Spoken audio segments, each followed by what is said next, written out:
Welcome back दोस्तों। Compound interest और simple interest के लेक्चर सीरीज के लेक्चर नंबर 3 में और कंपाउंड इंटरेस्ट के लेक्चर 1 में आप सभी का स्वागत है। मैं अभिषेक आप सभी को वेलकम करता हूं स्कैन इंस्टीट्यूट की तरफ से। तो अभी तक हमने क्या किया है, सिंपल इंटरेस्ट को 2 लेक्चर में शुरुआत से लेके एंड तक पूरी तरह कंप्लीट कर लिया है। अगर आपने वो दोनों लेक्चर्स नहीं देखे हैं तो प्लीज आप डिस्क्रिप्शन में जाएं, वहां पर आपको लिंक मिल जाएगा, उन दोनों लेक्चर्स को देखें, सिंपल इंटरेस्ट को अच्छे से समझें, फिर कंपाउंड इंटरेस्ट को समझें। वैसे तो दोनों टॉपिक्स में बहुत ज्यादा रिलेशन है नहीं, पर अगर आप सिंपल इंटरेस्ट को पहले समझते हो और फिर कंपाउंड इंटरेस्ट को समझते हो तो आपको चीजें ज्यादा अच्छे से समझ में आ पाएंगी। कंपाउंड इंटरेस्ट में हम 4 सब टॉपिक के थ्रू कंपाउंड इंटरेस्ट को पूरी तरह कवर करेंगे, पर सब टॉपिक्स में घुसने के पहले हम जो इसका बेसिक कॉन्सेप्ट है वो समझते हैं। कंपाउंड इंटरेस्ट का बस एक फॉर्मूला होता है दोस्तों। जैसे हमने सिंपल इंटरेस्ट का फॉर्मूला देखा था उसे वापस से यहाँ पे याद कर लेते हैं। Simple interest is equal to P into r into t upon 100। P क्या है? P प्रिंसिपल था, जो सम हमने बोरो किया था। R क्या था? रेट ऑफ इंटरेस्ट था, जिस रेट पर हमें इंटरेस्ट देना होता था। और T था टाइम पीरियड, जिसको हम ईयर में देखते थे। ये हो गया हमारा सिंपल इंटरेस्ट का फॉर्मूला। कंपाउंड इंटरेस्ट में इसी तरह बस एक फॉर्मूला है, उसको समझ जाएं आप और फिर उसको अप्लाई करते रहें पूरे कंपाउंड इंटरेस्ट के टॉपिक में। और दोस्तों, कंपाउंड इंटरेस्ट से हर साल ऑलमोस्ट 2 क्वेश्चंस तो आते ही हैं, और उन क्वेश्चंस को आप सेकंड्स में कर पाओगे अगर आप ये बेसिक कॉन्सेप्ट समझ जाते हो। तो इस कॉन्सेप्ट को समझते हैं, ये फॉर्मूले को समझते हैं और फिर उसे अप्लाई करना शुरू करेंगे। कंपाउंड इंटरेस्ट का फॉर्मूला है, ऊपर जो हमने लिखा है ये सिंपल इंटरेस्ट का फॉर्मूला है, कुछ देर के लिए इसे छोड़ दें आप। इसका फॉर्मूला है A is equal to P into 1 plus R by 100 to the power n। आपको बैठे नहीं रहना है, कॉपी पेन उठाना है और इस फॉर्मूले को नोट डाउन करना है। इस फॉर्मूले को नोट डाउन करें आप, फिर इसे धीरे धीरे समझना शुरू करें। A हो जाता है अमाउंट, लिख लें आप पहले। A हो जाता है अमाउंट, P हो जाता है प्रिंसिपल अमाउंट, P हो जाता है प्रिंसिपल यानी जो सम आपने बोरो किया है। R हो जाता है rate of interest compounded annually, यानी rate of interest per annum, compound interest का रेट जो है पर ईयर। और N हो जाता है नंबर ऑफ ईयर्स। ठीक है दोस्तों, तो यहां आप देख पा रहे हो जो कंपाउंड इंटरेस्ट का रेट है जिस टर्म्स में वो होगा, अगर वो क्वार्टरली टर्म्स में है तो ये भी यहां पर कितने क्वार्टर्स हैं N उसके बराबर हो जाएगा। नहीं समझ में आई बात? कोई दिक्कत नहीं है, आगे अच्छे से जब जैसे ही क्वेश्चन लेंगे हम आपको बात समझ में आ जाएगी। रिपीट करता हूं मैं आपके लिए। ए है अमाउंट, आपको कितना टोटल पैसा देना पड़ेगा जब आपका टाइम पीरियड लोन का खत्म हो जाता है। पी है प्रिंसिपल, आर है rate of interest compounded annually यानी per annum, rate of interest per annum. और एन है नंबर ऑफ ईयर्स, एन क्या है? टाइम पीरियड है, नंबर ऑफ ईयर्स। दोस्तों, इस फॉर्मूले पे हम कैसे पहुंचे एग्जैक्टली हमें याद रखने की जरूरत तो नहीं है, फिर भी हम एक बार समझ लेते हैं इसे। क्या होता है कंपाउंड इंटरेस्ट में, यह समझते हैं। कंपाउंड इंटरेस्ट आखिर होता क्या है? तो मान लीजिए आपने 1000 रुपए का सम बोरो किया है, यानी 1000 हो गया आपका प्रिंसिपल। इस पे कंपाउंड इंटरेस्ट रेट है 10%, रेट ऑफ इंटरेस्ट जो है वो हो गया 10%। तो दोस्तों, 1 साल बाद अब कितना पैसा देना होगा? अगर आपको 1 साल बाद देना हो तो आपको देना पड़ेगा 10% इंटरेस्ट हो गया, यानी 100 हो गया इंटरेस्ट। प्रिंसिपल में उसे जोड़ा, हो गया 1100 हो गया दोस्तों। ठीक है, अगर हम दूसरे साल देखेंगे तो सिंपल इंटरेस्ट में क्या होता था? प्रिंसिपल अमाउंट चेंज नहीं होता था। कंपाउंड इंटरेस्ट में प्रिंसिपल अमाउंट भी बढ़ता चला जाता है, यानी आपने कुछ अमाउंट लिया है 1000 रुपए, उस पर इंटरेस्ट दिया 100 रुपए, आपको टोटल 1100 रुपए देने हैं। अगर आप उस वक्त पैसे नहीं देते हो और 1 साल आपका लोन और ज्यादा है तो आप क्या 1100 रुपए पर इंटरेस्ट देना शुरू कर दोगे। 1100 रुपए पर इंटरेस्ट देना शुरू कर दोगे, यानी 1100 रुपए पे 10% दोगे आप। 10% 1100 का कितना हो जाता है? 110 रुपए। इसको 1100 और 110 को जोड़ लें आप तो कितने हो जाएंगे? 1210 रुपए। 1100 और 110 को जोड़ते हैं तो 1210 रुपए आ गए। तो 1210 रुपए आप दोगे 2 साल बाद। यानी आप क्या देख रहे हो कि हर साल प्रिंसिपल अमाउंट जो है वो भी चेंज होता जा रहा है। सिंपल इंटरेस्ट में ऐसा नहीं होता था। प्रिंसिपल जो अमाउंट जो होता था वो सेम होता था। अब देख पा रहे हो 10 से 1000 से पहुंचा ये 1100, 1100 से पहुंच गया ये 1210, यानी जो प्रिंसिपल अमाउंट है वो बढ़ता जा रहा है और एक्सपोनेंशियली बढ़ रहा है। जैसे इसको अगर आप अच्छे से डिराइव करोगे, जिसकी जरूरत हमें नहीं है, तो आपके पास ये फॉर्मूला आ जाएगा। मैंने बस आपको फील देने के लिए ये इस तरीके से एग्जांपल देके समझाया है कि हर साल चूंकि प्रिंसिपल अमाउंट बढ़ जाता है, प्रिंसिपल अमाउंट बढ़ने की वजह से एक्सपोनेंशियली जो प्रिंसिपल अमाउंट बढ़ रहा है हर साल, इस वजह से ये n के पावर में ये पूरा इक्वेशन आ जाता है।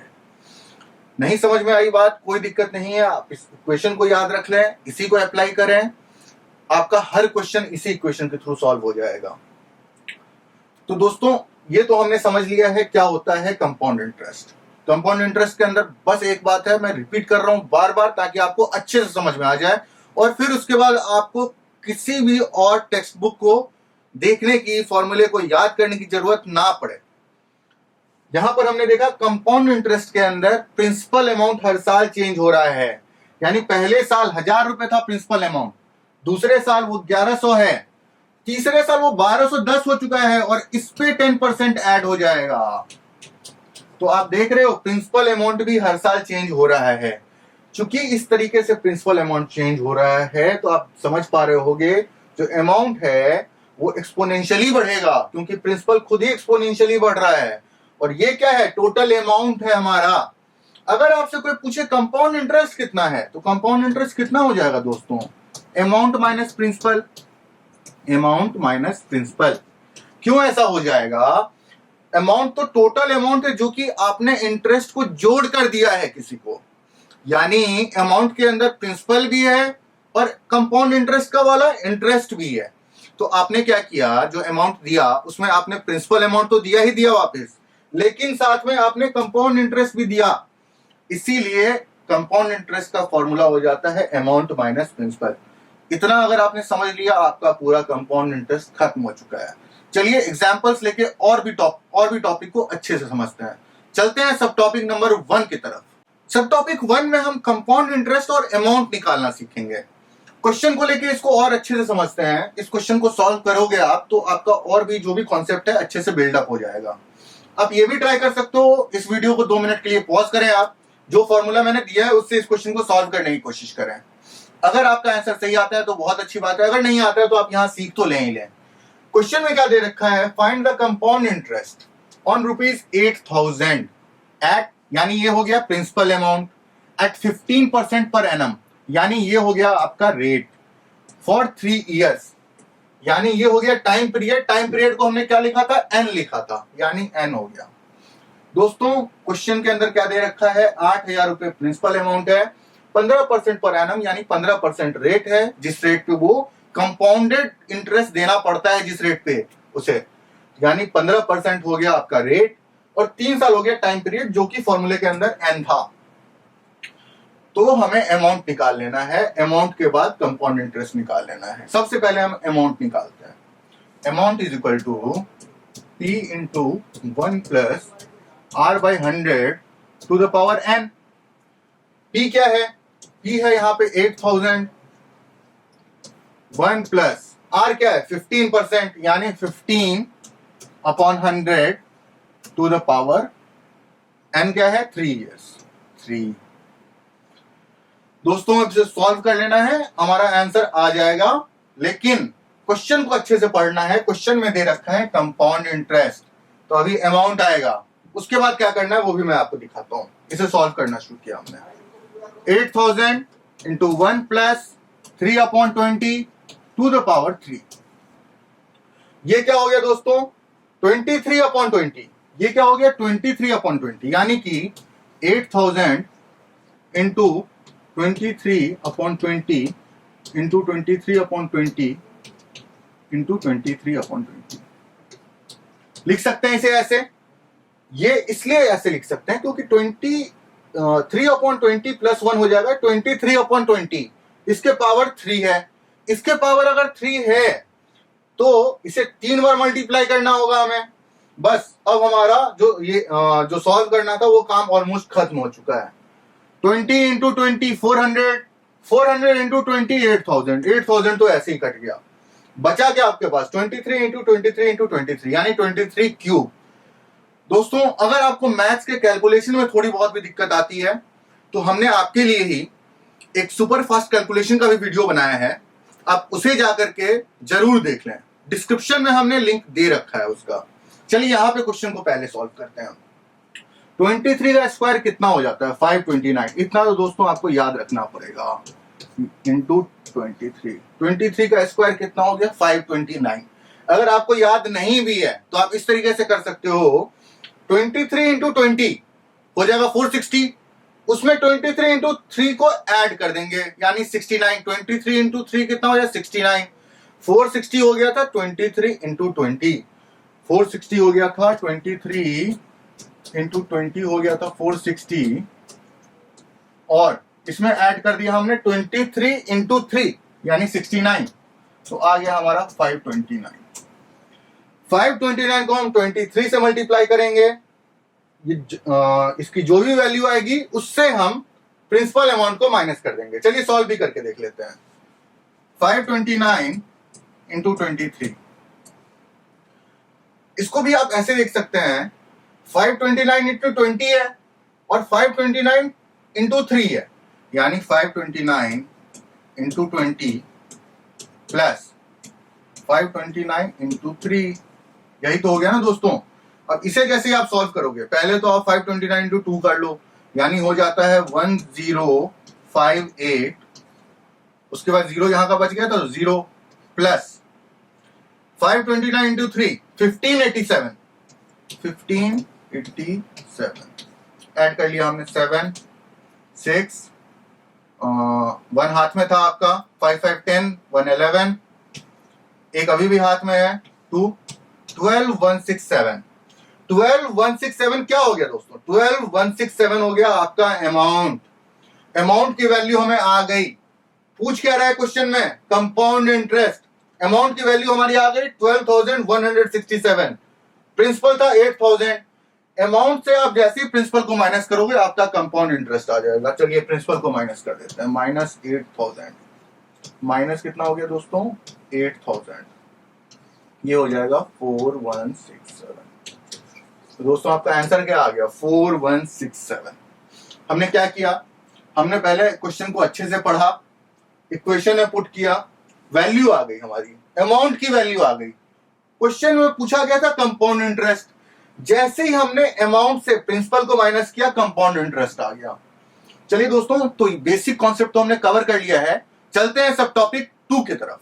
दोस्तों सब टॉपिक 2 के अंदर हम प्रिंसिपल अमाउंट निकालना सीखेंगे, यानी कि इस फॉर्मूले में a is equal to p into 1 plus r by 100 to the power n है। इसमें अमाउंट अगर दिया गया हो आपको, अगर रेट दिया गया हो और टाइम पीरियड यानी कि n दिया गया हो तो आप इजीली p निकाल लोगे ना, यही हमें इस क्वेश्चन में भी करना है। दोस्तों ये जो इक्वेशन है ना, इसी के हिसाब से आपसे अलग अलग टॉपिक्स में क्वेश्चन पूछे जा सकते हैं। इसीलिए चूंकि इसके अंदर 4 वेरिएबल्स हैं, amount, principal, rate of interest और टाइम पीरियड यानी कि n, ये 4 वेरिएबल हैं, तो हमने 4 सब टॉपिक्स भी कर लिए हैं। पहले सब टॉपिक में हमने क्या देख लिया था, हमने कंपाउंड इंटरेस्ट और अमाउंट निकालना सीख लिया था। दूसरे सब टॉपिक में हम प्रिंसिपल निकालना सीख रहे हैं। तो दोस्तों क्वेश्चन को पढ़ते हैं और फिर इसको समझते हैं, इस सब टॉपिक को। क्वेश्चन में दे रखा है find the sum of money, यानी प्रिंसिपल पूछ रहा है आपसे, विच विल अमाउंट टू ₹26010, ये हो गया आपका अमाउंट इन 6 मंथ्स। घबराना नहीं है दोस्तों, क्वेश्चन को अच्छे से पढ़ना है हमेशा, बहुत ही इजी क्वेश्चन है अगर आप क्वेश्चन को समझ जाते हो तो।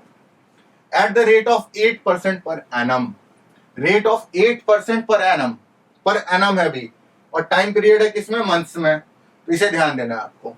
When the interest is compounded quarterly, quarterly मतलब हर 3 महीने में इंटरेस्ट जो है वो कैलकुलेट हो रहा है, यानी 4 बार साल भर में कंपाउंड इंटरेस्ट कैलकुलेट हो रहा है। प्रिंसिपल हर 3 महीने में बदल रहा है। मैंने आपको क्या बताया था बेसिक कॉन्सेप्ट के अंदर, प्रिंसिपल हर साल बदलता है। वो कब होता है, जब कंपाउंड इंटरेस्ट का जो रेट होता है वो रेट अप्लाई करता है एनुअली, तो हर साल प्रिंसिपल बदलता है। यहां पर क्या हो रहा है, यहां पर हर 3 महीने में प्रिंसिपल बदल रहा है। तो हमें क्या करना है, इसके बाद समझना है इसको अच्छे से।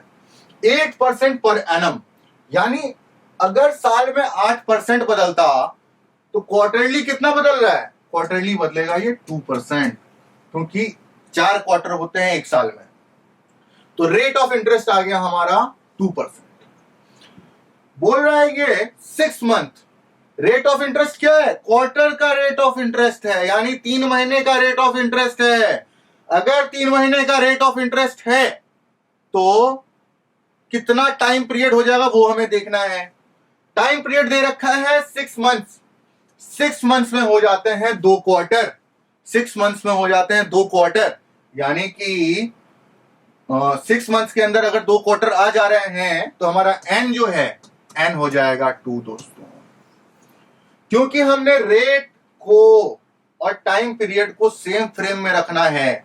ये 2% पर क्वार्टर है, तो जो नंबर ऑफ टाइम पीरियड है यानी कि एन जो है वो भी 2 क्वार्टर के बराबर हो रहा है, तो एन भी जो है वो हो जाएगा 2। यहां पर कोई भी दिक्कत नहीं आएगी आपको, अगर आपने ये क्वेश्चन को अच्छे से समझ लिया है।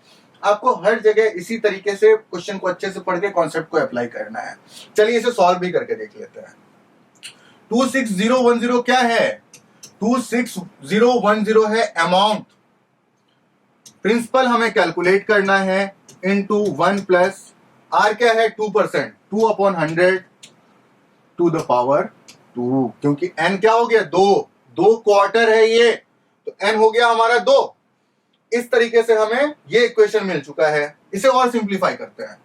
26010 इज इक्वल टू ही इंटू, ये यहां कट जाएगा ऐसे, 1/50 हो गया, 51/50, 1 प्लस 1/50 यानी 51/50, 51/50 के पावर है 2, यानी 51/50 इंटू 51/50। दोस्तों इसको और सिंप्लीफाई करना है हमें।